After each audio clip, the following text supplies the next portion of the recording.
After I gave birth, my husband's family filled the hospital room while I was still bleeding. His aunt said loudly, "You should have had a boy. Girls just drain you." My mother-in-law added, "She's always been too fragile for a real labor." I lay there, numb. Days later, they threw a welcome baby party and didn't invite me. So I sent them a letter. "Enjoy the party. You won't be seeing her again without a lawyer." I didn't grow up with a big family. It was just me, my mom, and my sister Tara. My dad left when I was little, and we never heard from him again.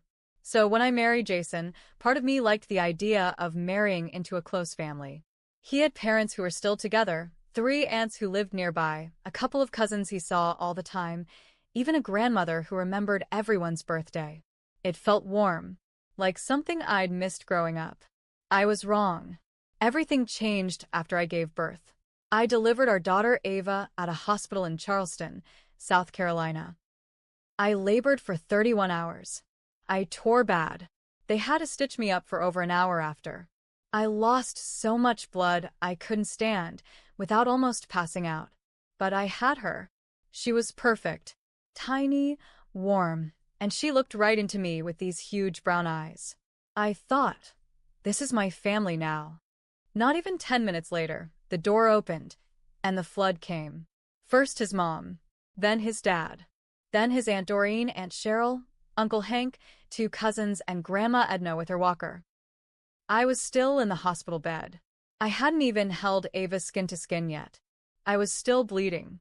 My gown was barely covering me. My legs were spread and sore. I hadn't brushed my teeth in 2 days. They barged in like it was a barbecue. Doreen looked at the baby, wrinkled her nose, and said, "Should have had a boy. Girls just drain you." Then she laughed. Jason chuckled. He said, Come on, Doreen." But he didn't look at me. His mom, Marla, stood near the forestand and said to Jason, "She's always been too fragile for a real labor." I just stared at the ceiling. I didn't have the strength to cry or scream or say anything. I remember the nurse asking, "Ma'am, are you okay?" And all I could do was nod. Jason didn't ask if I was okay.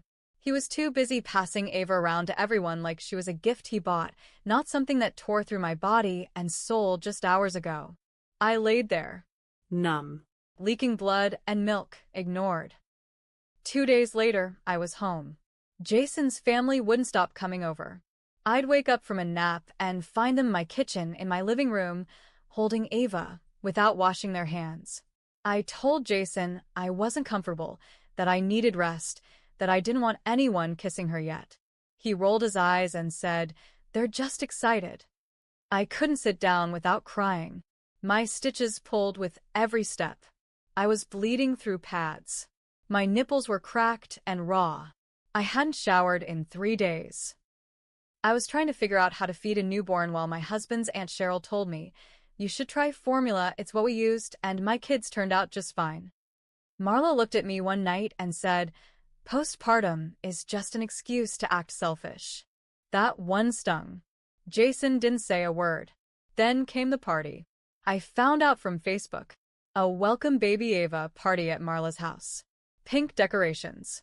A cake with Ava's name. 30 people in the photos. All holding my daughter. Jason came home that night like nothing had happened. I asked, "Why wasn't I invited?" He looked annoyed. "You're exhausted. It was just a thing for the family. I didn't want you to stress." I stared at him for a long time. Then I walked into the nursery, picked up Ava, and rocked her until he fell asleep on the couch. At 3:45 a.m., I packed a small duffel. Diapers. A blanket. My wallet. Ava's birth certificate. A copy of my medical records. A few baby clothes. That was it. I texted Tara, my sister. She was 2.5 hours away in Asheville.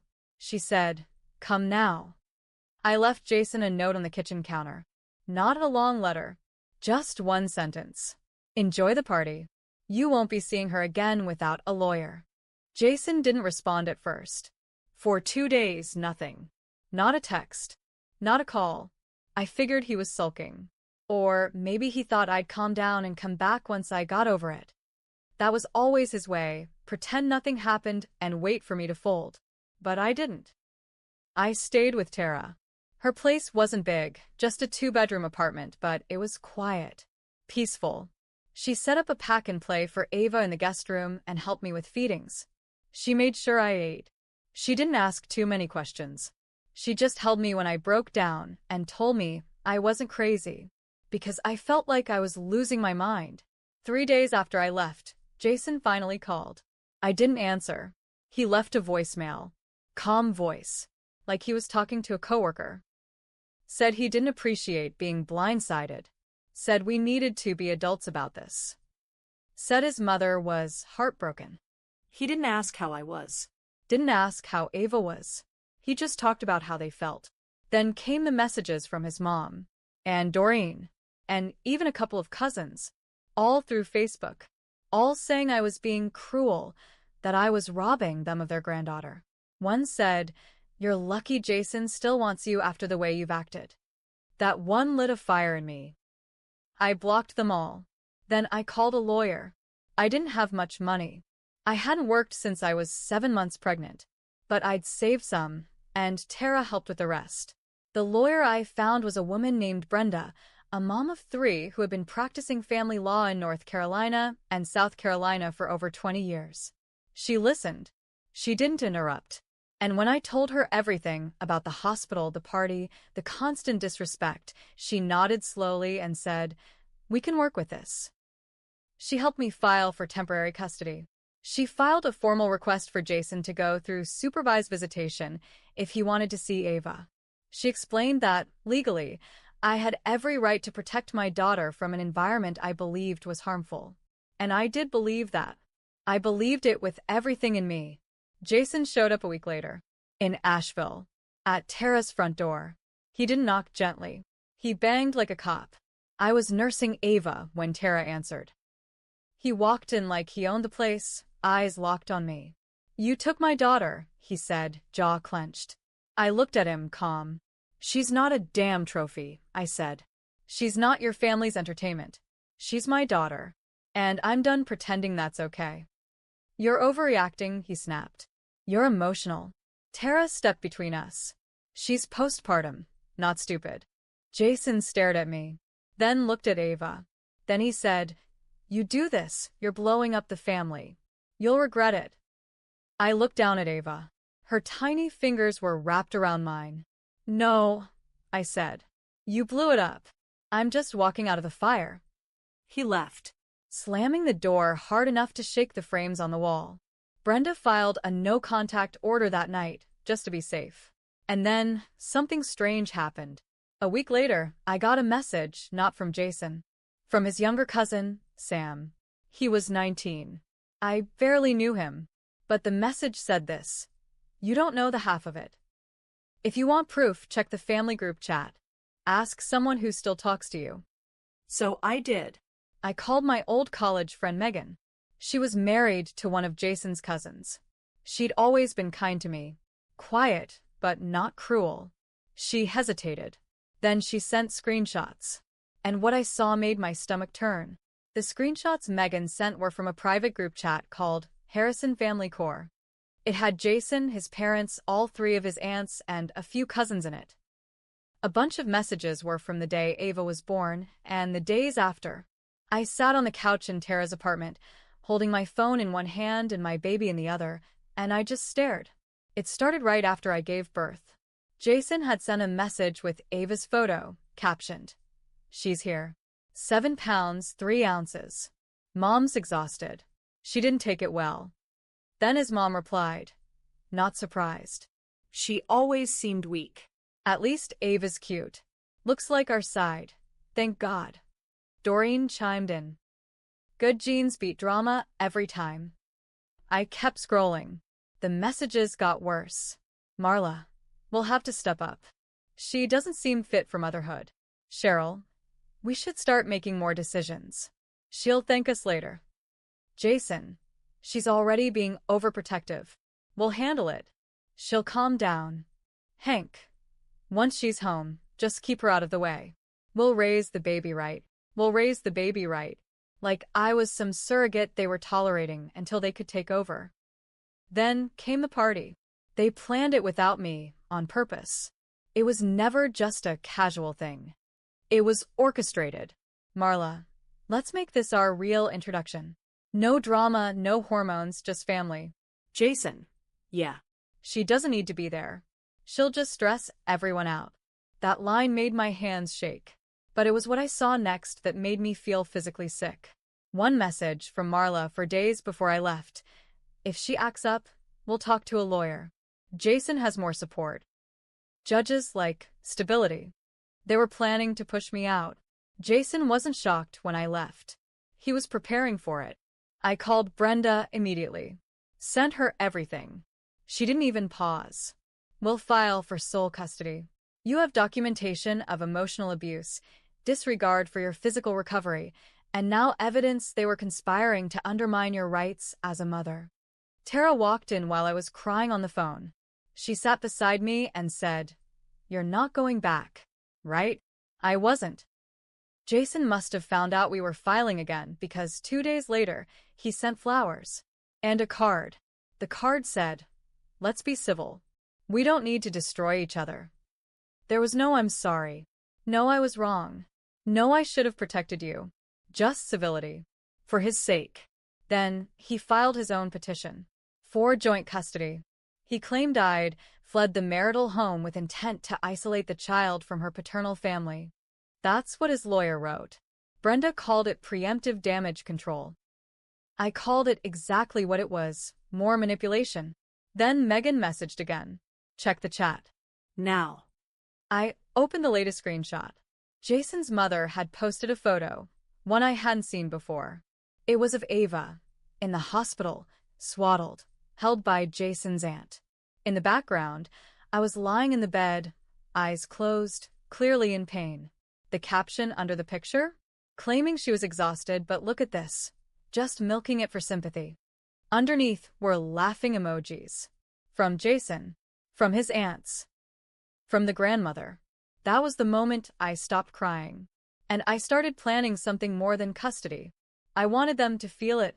To feel what it's like when the person you treat like nothing finally shows you how much they've been paying attention. I stopped waiting for justice.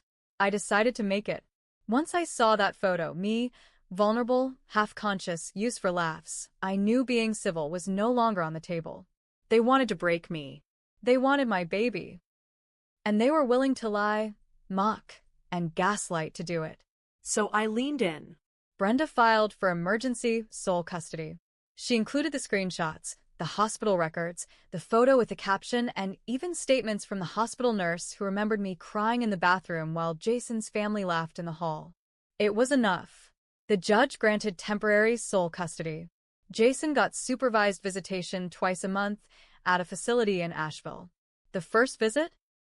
He showed up 30 minutes late and blamed traffic. He brought nothing for Ava. Didn't hold her more than 5 minutes. Spent most of the hour complaining to the supervisor about how toxic I was. Then left early. He didn't show up for the second visit at all. 2 weeks later, I got a text from him. It said, "You win. I'm tired of fighting." But I didn't feel like I'd won. Not yet. See, Brenda had also helped me file a formal complaint against the hospital for failing to enforce visitation limits post-birth.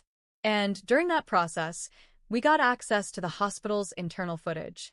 There was video of the moment Jason opened the door and waved his entire family in after the nurse told him only 2 visitors were allowed. There was footage of Marla walking in with a cake. A cake. I was still bleeding, couldn't walk yet, and she brought a cake like it was a damn birthday party. That footage became part of the custody hearing. But it also became something else, a legal liability. So we turned the screws. Brenda sent a warning to Jason's family. Stop harassing me, or we'd pursue a civil case for emotional distress, unauthorized photography in a medical setting, and intentional infliction of harm. That photo Marla posted from the hospital? It had over 70 comments on Facebook before she took it down. I had screenshots of all of them. When she got the letter from Brenda's office, she called me. I didn't answer. She left a voicemail, her voice shaking. We didn't mean for it to go this far. Please. We just want to be part of Ava's life. Too late. Jason's aunts started dropping out one by one, blocking me, deleting old posts, pretending like none of it happened. But one cousin slipped. She messaged me drunk one night and said, "You were always too sensitive. That baby was lucky to have us." So I forwarded the message to Brenda. We added it to the file. Months passed. The custody battle slowed down, but I didn't. Ava was growing fast, sitting up, babbling, reaching for my face when I fed her. She was safe. She was loved. And she was never going to be raised by people who saw her mother as disposable. Then came the final hearing. Jason tried to look put together. Clean haircut. New suit. But the judge had seen everything. The texts. The chat logs. The photos. The missed visits. He didn't even fight that hard in the end. He asked for quarterly supervised visits. The judge said no. Full custody went to me. Jason was allowed one supervised visit every 6 months. No overnight stays. No unsupervised calls. And only after he completed parenting classes and therapy. Marla, and the rest of them, legally barred from contact unless I gave written permission. Which I never did. I thought that would be the end. But a month later, Tara found something online. A new Facebook post from Marla set to public, probably by mistake. It said, "We lost everything because of one weak girl. Jason's life is ruined. That child will grow up twisted." I didn't get angry. I printed it out, framed it, hung it in Ava's room, as a reminder, not of hate, but of strength, of what it means to be a mother, of what I survived, and of the war I won. Not because I was cruel, but because I stopped letting myself be made small. They made their choices. I made mine. And every night, when I rock my daughter to sleep, I know which side of that courtroom she'll be proud to stand on one day. Meaning? Always mine.